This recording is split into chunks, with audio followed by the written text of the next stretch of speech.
My guest now is baseball legend and undoubtedly the greatest relief pitcher in the history of the game. A 13-time All-Star, 5-time World Series champion, and Major League Baseball's career leader in saves, all for the New York Yankees. Mariano Rivera is the first and only player ever to be elected to the Baseball Hall of Fame unanimously. Since retiring in 2013, Mariano devotes even more time to his eponymous foundation and its vital work strengthening communities.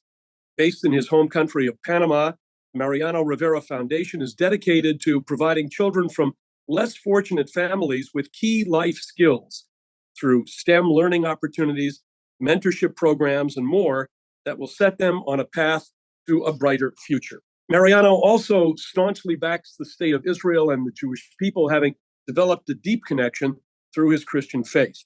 He's even spoken in Jerusalem at the annual Christians United for Israel Summit in 2019. We deeply appreciate support like his, which is crucial to the Jewish state and through all of us that support the state of Israel. Earlier this year, Rivera combined his love for his country and the Jewish community of Panama. Together with the Mariano Rivera Foundation and the Embassy of Israel, the Anti-Defamation Commission of B'nai B'rith Panama donated school supplies to the Victoriano Chacon Bilingual Educational Center in Puerto Caimito, Panama. From the beginning, Rivera has shown his full support for aid to the Bilingual Education Center, a project B'nai B'rith Panama has long supported. We're honored that Mariano is able to join us and speak about his enduring support for Israel and the important work he's doing, including with B'nai B'rith Panama. Mariano, welcome. We're thrilled to have you join us today. Dan, thank you. Thank you for having me. It's a privilege and honor for me to be here in your presence. And thank you again. Well, since you hung up your pinstripes, you've devoted even more time to philanthropic causes, especially through the efforts of your foundation. Talk to us about your work helping young people in your home village and in Panama and the United States as well. Well, Dan, yes. Thank you for asking because it's something dear to my heart. And obviously, I came from a small village called Puerto Caimito, Panama. And working towards education is important for me because, although I love sport, but sport, we have limitations. But education has no limitations. Okay, you can beat injury only if you can have one leg or one arm and still fulfill your education and provide for your family when you have your own family. So, myself, my wife, created the Mariano Rivera Foundation for just exactly that. Coming back to our country or back to our beloved Puerto Caimito, we wanted to help with the school to make sure that the kids don't be sent back because we don't have a space to put them. So my whole commitment is to make sure that we provide or help the community of Puerto Caimito as much as we can. And that the same passion, the same love we bring to the United States, specific here in New York, where I reside, where I belong, where I live. And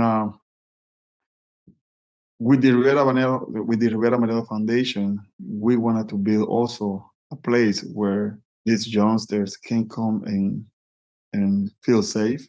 That will be a learning center here in New Rochelle, where we can teach all those things that you said, done and beyond. But more of that is create opportunities for them so they can have opportunities to become someone different.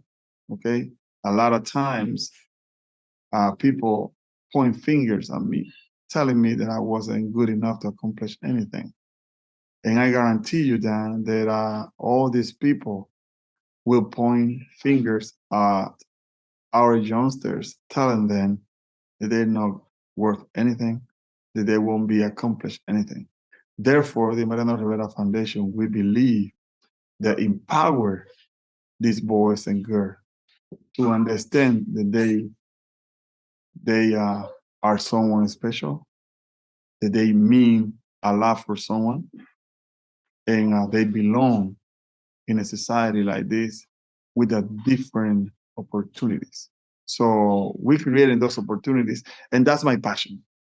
My passion is just to create opportunities to help these individuals, and allow them to become someone that they trust, that they believe in themselves, someone that they can turn around the whole community and say, yes, I didn't have the opportunity, but the opportunity was created for me and I took advantage of it. So I'm proud to work with these youngsters and I love the mission. Well, I think that if there's anyone who can teach someone younger to believe in themselves, it's certainly you. And you clearly believed in yourself and in becoming the great pitcher that you were.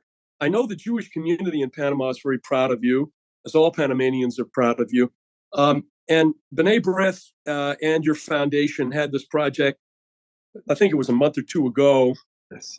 where they came in, and I know that there were some donations made to the school. There were some other things that they did together. When you come back to your home village for these projects, what are the kinds of things that happen? Do the kids come out? Do the parents come out? Everybody participates? How does it work?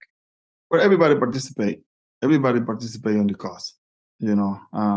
But again, Dan, I mean, when I met with the Jewish community in Panama, well, my passion and I have a lot of friends, Jewish friends, and love it, love it. I know the people committed to help, people committed to the need, and we all do. So my passion to help others. And when I meet with my friends from the Jewish community, they never say no. And that's the beauty about it that I respect, that they always helping me and me helping them. And together we have created such a great bond. And me being a Christian and following of Jesus, I mean, to me, it's just amazing knowing that Israel is the foundation of all type of religions. Tell us about your support for Israel. I know you've traveled there a couple of times, Yes. and I know you were extremely well received there. Um, Tell us what that means to you and what led you to this deep connection to the Jewish state and why it's so important to you. Well, I mean, first of all, the Bible tells me about there's a promise that God spoke to Abraham, told him that those that will bless you, I will bless. Those that will curse, I will curse. We don't want the curse from the Lord. We want the blessings from the Lord. That's number one. After that, again, being a Christian, when we have been in Israel, to us, following of Jesus is something amazing because we have seen, we have felt, we walk where he walked, we experience with the Jewish community. I mean, something special when I'm in Jerusalem at the wall, and I'm walking through those streets. It's yes, it's amazing, amazing. So, and then obviously again, I have a lot of Jewish friends and believe on the blessings and on the promises. I will never turn my back on that because that means that I'm turning my back on Jesus. So for me, it's just believing, trusting, and everything has done because faith. The Lord has opened door for me that I couldn't open and no one couldn't close. And he has closed doors that no one can open.